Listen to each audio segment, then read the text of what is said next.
بسم اللہ الرحمن الرحیم۔ پیارے دوستو، السلام علیکم ورحمۃ اللہ وبرکاتہ۔ حضرت کعب بن احبار رحمۃ اللہ علیہ فرماتے ہیں کہ حضرت موسیٰ علیہ السلام کے زمانے میں ایک مرتبہ قحط پڑا۔ لوگوں نے آپ علیہ السلام کی بارگاہ میں درخواست کی، یا کلیم اللہ، دعا فرمائیے کہ بارش ہو۔ آپ علیہ السلام نے ارشاد فرمایا، میرے ساتھ پہاڑ پر چلو۔ سب لوگ ساتھ چل پڑے تو آپ نے اعلان فرمایا، میرے ساتھ کوئی ایسا شخص نہ آئے جس نے کوئی گناہ کیا ہو۔ یہ سن کر سارے لوگ واپس چلے گئے، صرف برخ العابد نام کا ایک آنکھ والا آدمی ساتھ چلتا رہا۔ حضرت موسیٰ علیہ السلام نے اس سے فرمایا، کیا تم نے میری بات نہیں سنی؟ عرض کی، سنی ہے۔ پوچھا، کیا تم بالکل بے گناہ ہو؟ عرض کی، یا کلیم اللہ، مجھے اپنا اور کوئی جرم تو یاد نہیں، البتہ ایک بات کا تذکرہ کرتا ہوں، اگر وہ گناہ ہے تو میں بھی واپس چلا جاتا ہوں۔ فرمایا، وہ کیا؟ عرض کی، ایک دن میں نے گزرگاہ پر کسی کی قیامگاہ میں ایک آنکھ سے جھانکا تو کوئی وہاں کھڑا تھا۔ کسی کے گھر میں اس طرح جھانکنے کا مجھے بہت صدمہ ہوا، میں خوف خدا سے لرز اٹھا، مجھ پر ندامت غالب آئی اور جس آنکھ سے جھانکا تھا اس کو نکال کر پھینک دیا۔ اگر میرا یہ عمل گناہ ہے تو میں بھی چلا جاتا ہوں۔ حضرت موسیٰ علیہ السلام نے اس کو ساتھ لے لیا۔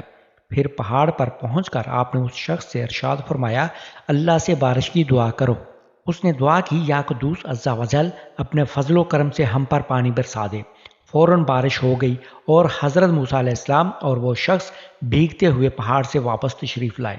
اس واقعے سے ہمیں یہ سبق ملتا ہے کہ اپنے گناہوں پر اللہ سے ڈرتے رہو۔ بدقسمتی سے جس طرح آدمی بولنے میں بے باک ہے، اسی طرح دیکھنے میں بھی بے باک ہے۔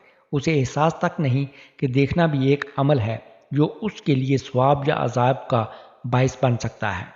مثلا اگر کوئی شخص اپنی ماں کو محبت بھری نظر سے دیکھتا ہے تو ایک مقبول حج کا ثواب ملتا ہے، اور اگر غیر محرم کو شہوت کے ساتھ دیکھتا ہے تو عذاب نار کا حقدار بنتا ہے، کیونکہ غیر محرم عورت کو دیکھنا انسان کا نہیں، شیطان کا کام ہے۔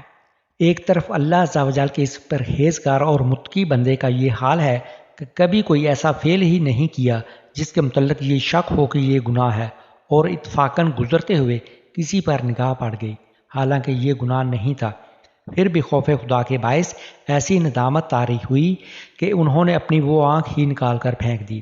اور ایک طرف ہمارا یہ حال ہے کہ ہم دن میں ہزاروں گناہ کرتے ہیں، مگر ندامت تو کجا، ہمیں اس بات کا احساس تک نہیں ہوتا۔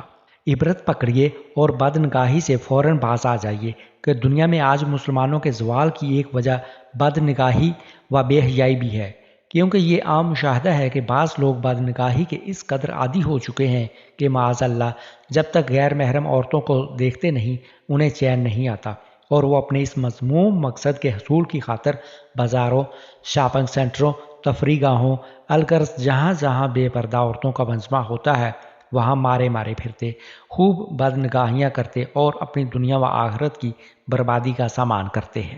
بدنگاہی کرنے والے کو اگر پتہ چل جائے کہ کوئی غیر مرد اس کی ماں، بہن، بیوی یا بیٹی کو بری نظر سے دیکھ رہا ہے تو اس کی غیرت کو جوش آ جائے اور وہ آگ بگولا ہو جائے۔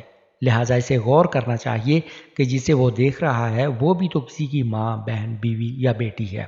یہ کیسی منطق ہے کہ جو بات اپنے لیے ناپسند ہے اسے دوسروں کے حق میں برا نہیں سمجھا جاتا، حالانکہ مسلمان کی شان اور کامل مومن کی پہچان تو یہ ہے کہ جو اپنے لیے پسند کرے وہی اپنے مسلمان بھائی کے لیے بھی پسند کرے۔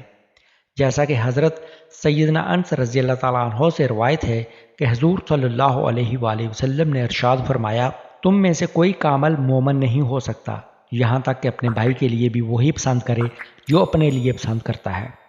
اللہ عز و جل ہمیں اپنی نظروں کی حفاظت کرنے کی توفیق عطا فرمائے، آمین ثم آمین۔